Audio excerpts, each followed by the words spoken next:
This is Euronews Tonight. Here are your top stories.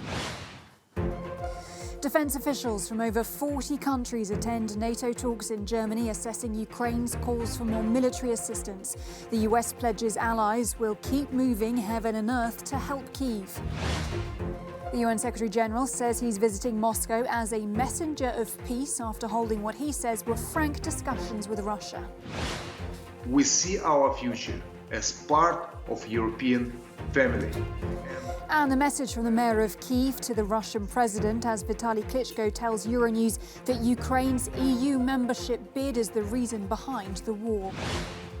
And Russia has been accused of trying to stage an alleged assassination plot against a TV journalist. We'll have the story.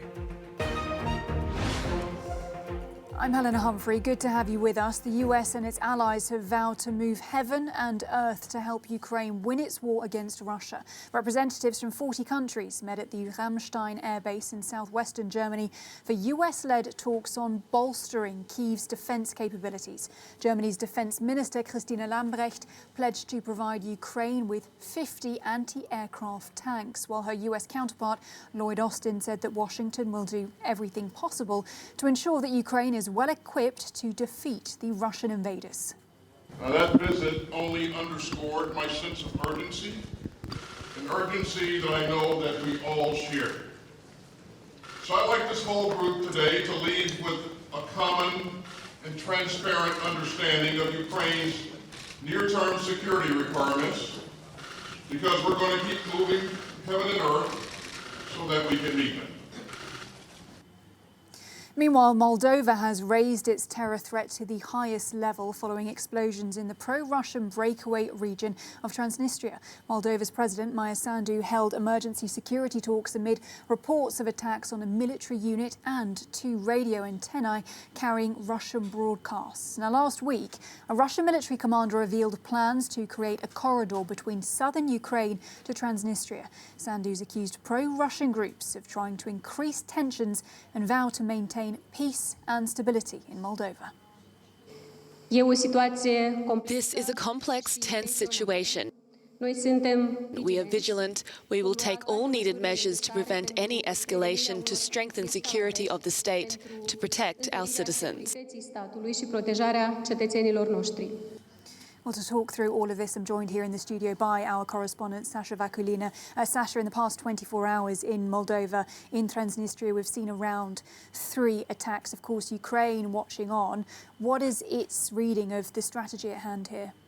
Well, Transnistria is breakaway a region at all times since the early 90s. There are around 1,500 and up to 2,000 Russian soldiers there. Moscow calls that permanent peacemaking mission, and they are guarding a stockpile of some 20,000 tons of munition there at the bases there. Now, Moldova and Transnistria are not the target of what's been happening here, but it's important to understand the location of Transnistria and how is it important. At the early stages of the war, when Russia invaded Ukraine, trying to go towards Odessa, Russian forces tried to do so from the south. So when they moved from Crimea and they took over Kherson region, this is when they tried to get to Odessa. But for that, they would have to pass through the region of Mykolaiv, so to say, to encircle Odessa from Mykolaiv region and Transnistria. Well, this did not happen. Mykolaiv is not occupied and the fighting is happening there. In fact, there are counterattacks by Ukrainian forces there at the border between Mykolaiv and Kherson region. Then they tried to do it from the sea, but then we saw with the sinking of the Moscow warship that did not work. Also, when Moscow warship sank, Moscow did not say why, what were the reasons. Ukrainians said that they struck it with 2 missiles. But in fact, what happened is that Russian warships now have to stay a little bit further in the sea. So this way of taking Odessa is not really working either. This is why we are seeing now that there are some forces from Transnistria that could join this fighting. Russian forces could join Russian forces in Ukraine, now in the land, trying to move towards Odessa to secure that corridor and that direct access to Transnistria.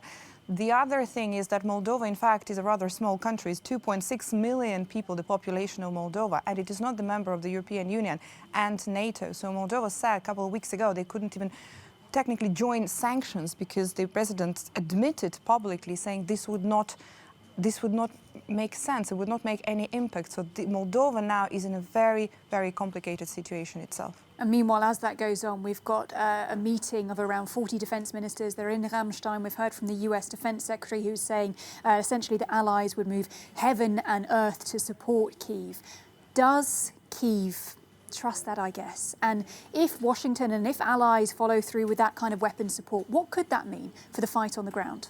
Well, here the trust issue works both ways, because on one hand we've seen that visit by the US officials to Kyiv with the talks behind the closed doors and the promises now, and then of course Lloyd went to Germany to lead this meeting today. At the same time, the way the US speaks now about helping Ukraine and providing Ukraine with whatever heavy weaponry it needs, this is not something we've been hearing from the beginning of this war. So this is around the trust also in Ukraine's capability of moving and counterattacking and winning the war. Now, Kyiv's statement on this is quite clear. Not only they say they can win that, but they are very open in the list of their demands when it comes to the weaponry.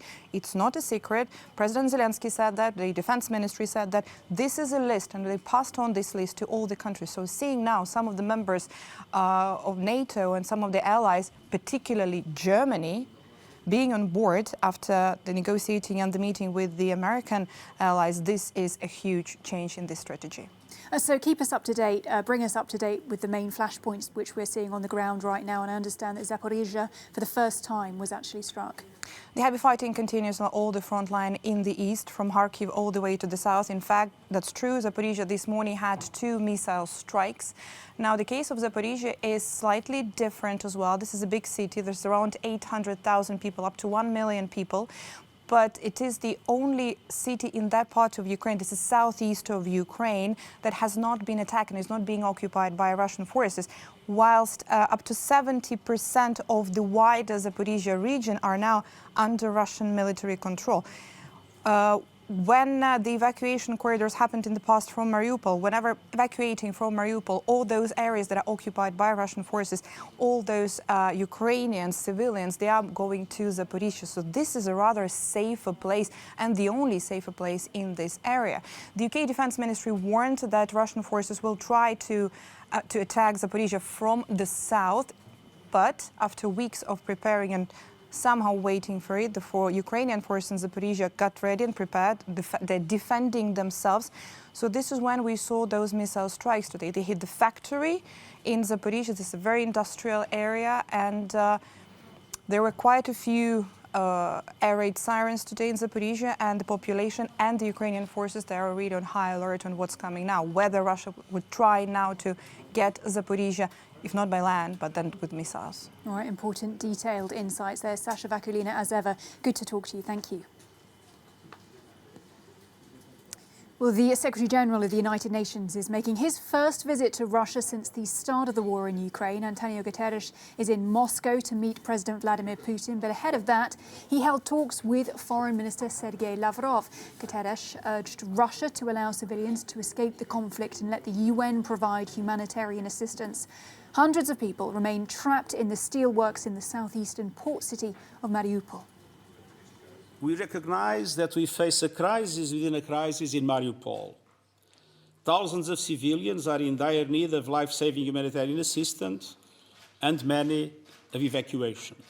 My proposal is for a coordinated work of the United Nations, the International Committee of the Red Cross, and Ukraine and Russian Federation forces to enable the safe evacuation of those civilians who want to leave, both inside the Azovstal plan and in the city, in any direction they choose, and to deliver the humanitarian aid required. Well, let's get the perspective from Russia now. We can join our correspondent, Galina Polanskaya. Galina, good evening to you. We've heard from the UN Secretary-General saying that he's a messenger of peace, calling for a ceasefire. Yesterday, however, we heard from Sergei Lavrov, who once again raised the prospect of nuclear war. So are both sides talking past each other here? Hello. Well, that's something which is probably happening yesterday. Indeed, Sergei Lavrov said that the risk of a nuclear war over Ukraine should not be underestimated, and he called this risk real. and the interview was broadcasted on Russian state TV just hours before the meeting with the UN Secretary General Antonio Guterres in Moscow. And Antonio Guterres at the final press conference said indeed that there were clearly two different positions on what was happening in Ukraine. So it was clear that those talks were very, very difficult, but we understood that Mr. Guterres was trying to find some solutions to help people in Ukraine. So he proposed to establish this humanitarian contact group to bring together Ukraine, Russia and the UN. And we have heard what he proposed to do in Mariupol. And we have also heard that Sergei Lavrov responded that Russia opens humanitarian corridors on the daily basis. We have been hearing that from Russia actually almost every day. Sergei Lavrov also blamed Ukraine for not willing to go forward with the peace talk, with the peace process, and urged it to respond to Russia's proposals, and said that Russia has been waiting for 10 days. And so now Mr. Guterres is supposed to meet with Vladimir Putin, but those talks, the timing is apparently postponed, and hopefully it will happen tonight later on. And as a backdrop to those talks, we've also got the explosions that we've been seeing in Transnistria. Is this something that Moscow's talking about, and what are they saying? Well, the Kremlin said that Russia was seriously concerned about what has happened. Putin's spokesman Dmitry Peskov said that Moscow was following the events in Transnistria very, very closely, but nothing more. And on Tuesday, the Russian Foreign Ministry said that it hoped that Transnistria would not be involved in the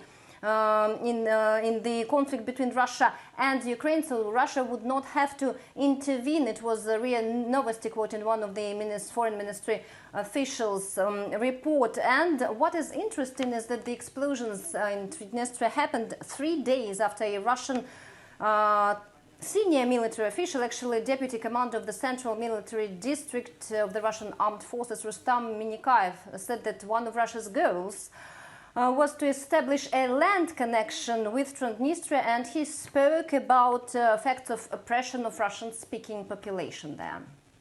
All right, Galina Polinskaya bringing us up to date. Galina, thank you. The mayor of Kyiv and former world heavyweight boxing champion Vitaly Klitschko has made an impassioned plea for the West to step up supplies of weapons to help his country defend itself from Russia's aggression.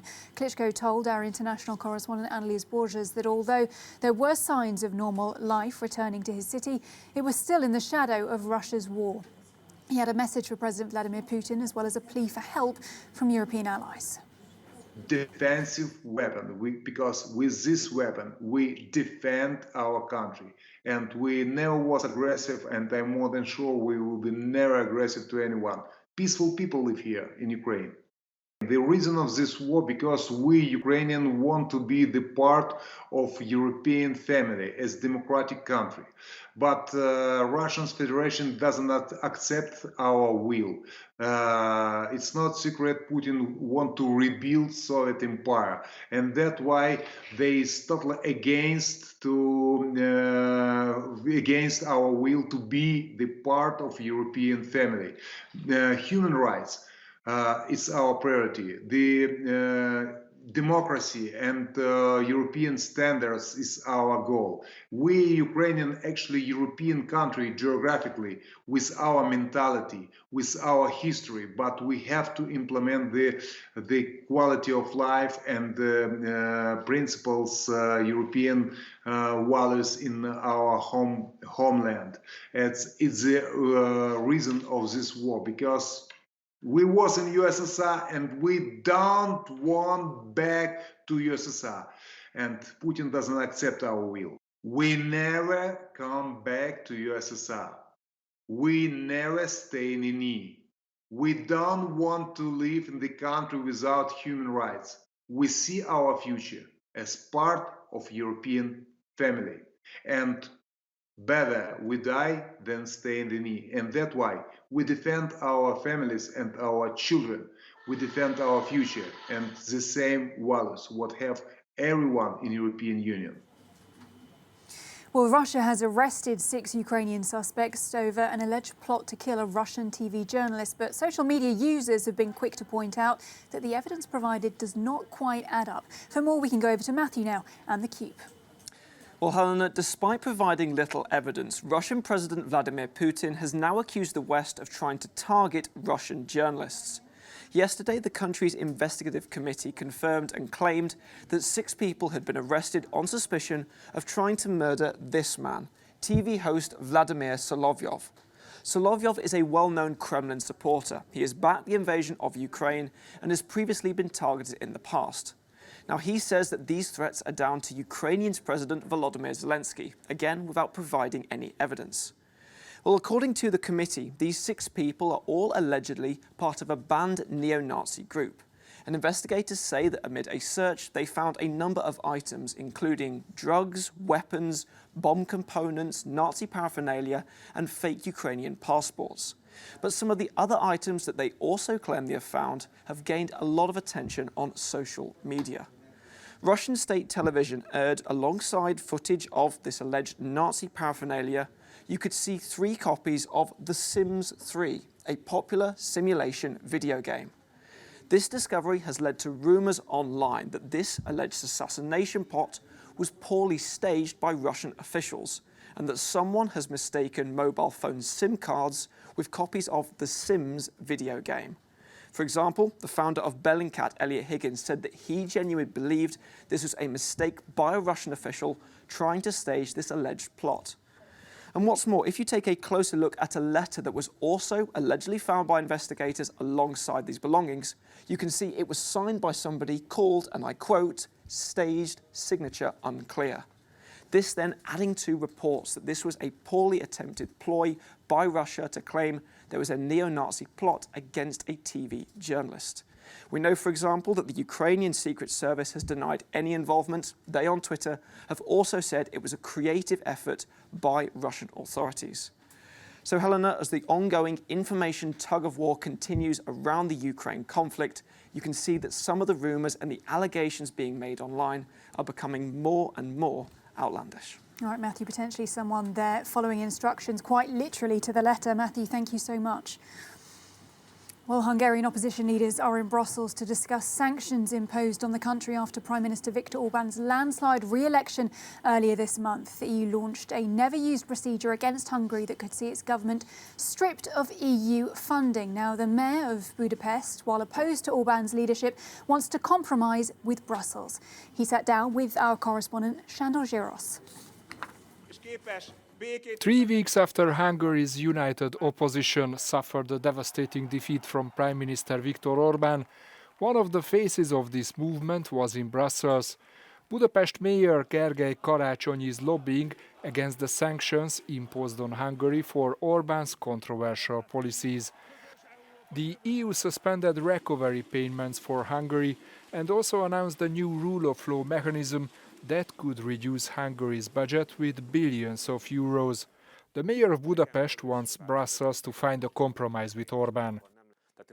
I would not like to see Hungary having an economical and social crisis because the country was cut off from the European funds.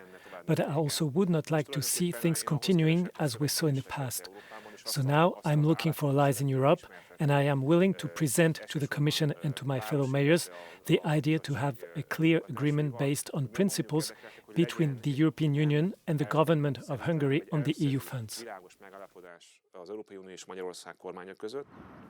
Gergely Karácsony says a deal with Hungary should include finances for opposition towns like Budapest.